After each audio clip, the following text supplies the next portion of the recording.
Hello hi friends, ಶ್ರುತಿ Vijayagowda YouTube ಚಾನಲ್ಗೆ ಸ್ವಾಗತ. ಯಾರೆಲ್ಲ ನಮ್ಮ ಚಾನಲ್ನ ನೋಡ್ತಿದ್ದೀರಾ ಅಲ್ವಾ, ದಯವಿಟ್ಟು ಸಬ್ಸ್ಕ್ರೈಬ್ ಮಾಡಿಕೊಂಡು ನೋಡಿ ಅಂತ ಹೇಳ್ತಾ ಬನ್ನಿ ಇವತ್ತಿನ ವಿಡಿಯೋನ ಸ್ಟಾರ್ಟ್ ಮಾಡೋಣ. ನಾನಿಲ್ಲಿ ಇವತ್ತಿನ ವಿಡಿಯೋದಲ್ಲಿ ಸಿಂಪಲ್ಲಾಗಿ ಚಿಕನ್ ಸಾರು ಹೇಗೆ ಮಾಡೋದು ಅಂತ ಹೇಳಿಬಿಟ್ಟು ತೋರಿಸ್ಕೊಟ್ಟಿದ್ದೀನಿ. ಬನ್ನಿ ಅದಕ್ಕೆ ಏನೇನು ಬೇಕು ಅಂತ ಹೇಳಿಬಿಟ್ಟು ನೋಡ್ಕೊಳ್ಳೋಣ.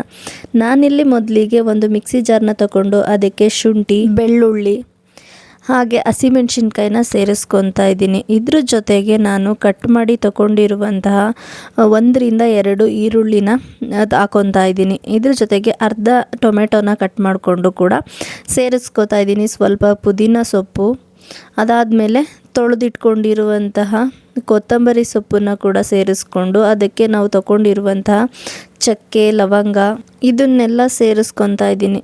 ಇದನ್ನು ರುಬ್ಕೊಂಬರೋಣ ಬನ್ನಿ. ಇವಾಗ ನಾನಿಲ್ಲಿ ಮಸಾಲೆನ ರುಬ್ಕೊಂಬಂದಿದ್ದೀನಿ. ನೀವು ನೋಡ್ತಿದ್ದೀರಲ್ಲ ನಾನು ಎಷ್ಟು ಕಡಿಮೆ ಇಂಗ್ರೀಡಿಯೆಂಟ್ಸ್ನ ಹಾಕಿದ್ದೀನಿ ಅಂತ ಹೇಳಿಬಿಟ್ಟು ಮಸಾಲೆ ರುಬ್ಬೋದಕ್ಕೆ. ಸೊ ಈ ಒಂದು ಹದದಲ್ಲಿ ನಾವು ಮಸಾಲೆನ ರುಬ್ಕೊಂಡ್ರೆ ಸಾಕಾಗತ್ತೆ. ಬನ್ನಿ ಇವಾಗ ಹೇಗೆ ಮಾಡೋದು ಅಂತ ಹೇಳ್ಬಿಟ್ಟು ನೋಡ್ಕೊಳ್ಳೋಣ.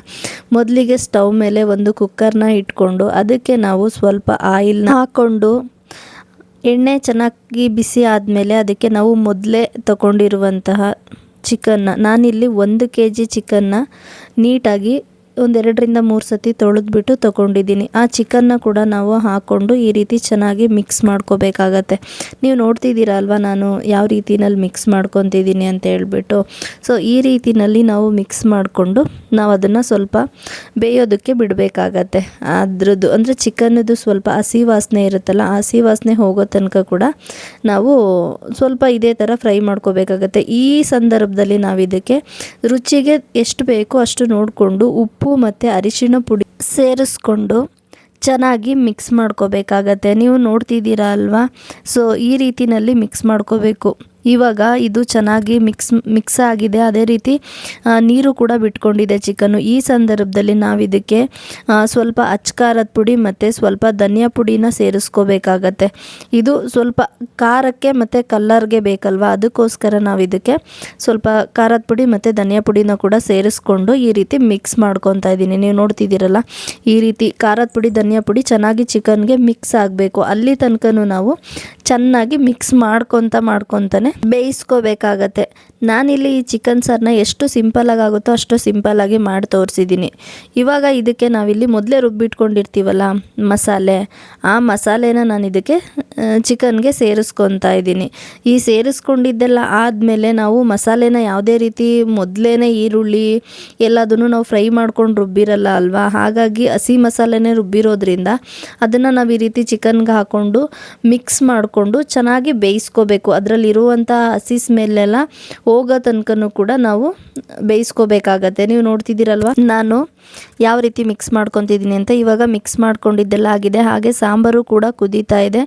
ಈ ಟೈಮಲ್ಲಿ ನಮಗೆ ಮತ್ತೆ ರುಚಿಗೆ ಏನಾದರೂ ಉಪ್ಪು ಬೇಕು ಅಂತ ಅನ್ನಿಸ್ತು ಅಂತ ಹೇಳಿದ್ರೆ ಇನ್ನೊಂದು ಸ್ವಲ್ಪ ಉಪ್ಪನ್ನ ಹಾಕ್ಕೊಂಡು ನಾವು ಈ ರೀತಿ ಚಿಕನ್ನ ಮಿಕ್ಸ್ ಮಾಡ್ಕೋಬೇಕಾಗತ್ತೆ. ಇವಾಗ ಮಿಕ್ಸ್ ಮಾಡ್ಕೊಂಡಿದ್ದೆಲ್ಲ ಆಗಿದೆ. ಈ ಟೈಮಲ್ಲಿ ನಾವು ಕುಕ್ಕರ್ ಮುಚ್ಚಳನ ಮುಚ್ಚಿಟ್ಬಿಟ್ಟು 2-3 ವಿಷಲ್ನ ಕೂಗಿಸ್ಕೋಬೇಕಾಗತ್ತೆ. ಯಾಕಂತ ಹೇಳಿದ್ರೆ ನಾನಿಲ್ಲಿ ತಗೊಂಡಿರುವಂಥದ್ದು ಗಿರಿರಾಜ ಚಿಕನ್ನು, ಹಾಗಾಗಿ ಇದು ಬೇಯೋದಕ್ಕೆ ಸ್ವಲ್ಪ ಟೈಮ್ ಹಿಡಿಯುತ್ತೆ. ಹಾಗಾಗಿ 2-3 ವಿಷಲ್ನ ಕೂಗಿಸ್ಕೋಬೇಕಾಗತ್ತೆ. ಈಗ ನೀವು ನೋಡ್ತಿರ್ಬೋದು ಇಲ್ಲಿ ನಾನು ವಿಷಲೆಲ್ಲ ಕೂಗಿಸ್ಕೊಂಡು ಬಂದಾಗಿದೆ. ಸೊ ಬಿಸಿಯಾದಂತಹ ಚಿಕನ್ ಸಾರು ರೆಡಿ ಆಗಿದೆ.